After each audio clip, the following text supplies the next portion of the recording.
Hey guys, welcome back to my channel. Today I'm doing a review of the NYX Lift and Snatch Brow Pen. This is less of a how to achieve, more of a review of the actual product because I do have a ton of tutorials on how to achieve the natural fluffy brow. However, I am still going to talk you through what I'm doing, but it's more to review it because you guys asked for it.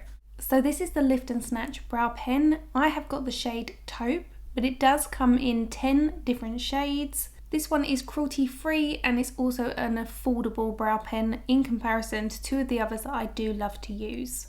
As you'll see, this has a very fine tip, much like the other two that I love to use. We have the Urban Decay Brow Blade, the MAC Shape and Shade Brow Tint, and then we have the NYX Lift and Snatch. If you think about the tip, it's like an art brush. It's made of loads of tiny little fibres that come to a point, as opposed to like some eyeliner tips which are made of felt or they are made of foam. My ultimate favourite is the Urban Decay Brow Blade because the nib is so thin, but the colour of the Shape and Shade Brow Tint tends to suit me better. So the NYX one is perfect because the taupe shade is almost identical to Fling by MAC, but it also has the tiny nib like the Urban Decay. It's also the most affordable out of the three, but I have found after using it for a week or two, it's not as reliable in terms of getting the ink out. So although it's the happy medium between the two, I'm finding that I'm already reaching for alternative pens because this one doesn't always come out very well. So as always, I'm going to start at the base of my brow. This is when I first got the pen, so the ink comes out really well. But after a few goes, it's not that it's dried out, it just doesn't seem to have the same payoff. It's fine when you first take the lid off, but by the time you get to the middle of your brow, you really have to keep shaking the pen to try and get that ink down into the nib.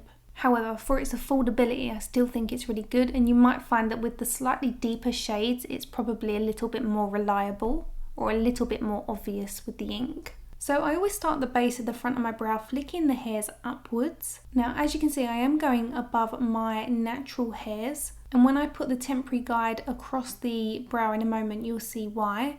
It's really good if you can have an artistic eye to see the shape that you're creating. So I need to extend the very front of my brows ever so slightly higher in order to get more of a straight brow as we go along the outer half of the eyebrow.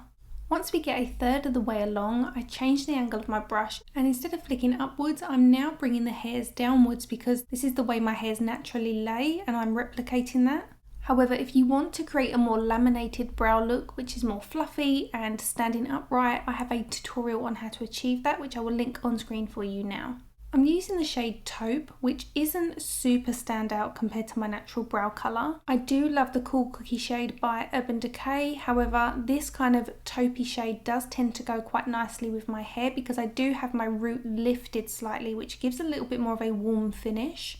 So although this doesn't entirely match my natural brow colour, it does tie in with my hair colour. And because it is slightly lighter and it's not too standout, you do need to go over this a few times to really get the colour to look obvious. You might be wondering why I don't just go with a slightly darker shade. It's because I still want my brows to look super natural from a distance. I don't want them to look too obvious or too intense on my face. So if you are the same as me, then you want to opt for something very similar to your natural colour. If you are more mature and your eyebrows are going white, or you're starting to get a lot of grey tones through your brows and you find that these pens are too intense, then I would definitely give the SUQQU pens a try. I will link them down below for you. They come in a moss green shade, which sounds absolutely terrifying, but it just absolutely works. It doesn't look green once it's on the skin. Now, the moss green one is if you've still got brown in your hair. And then they do one that's specifically for grey. I think it used to be called grey and it used to be called moss green, but I think they've got different numbers now. And I believe they've extended the shade range to 4 rather than 2.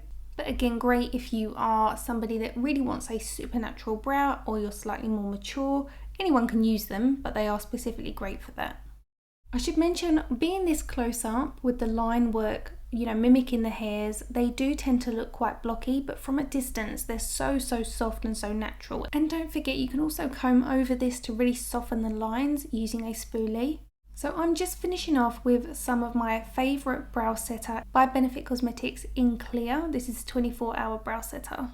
Now once I've set this in place, the Lift and Snatch lasts all day until I take it off. I think it's brilliant for the money, I really do. As you can see, with little to no effort, you can really achieve a lovely fluffy brow.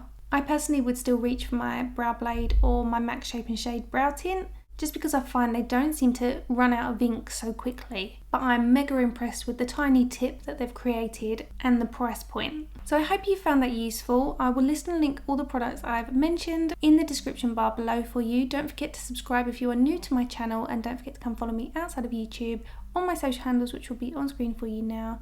And I will see you next week. Bye!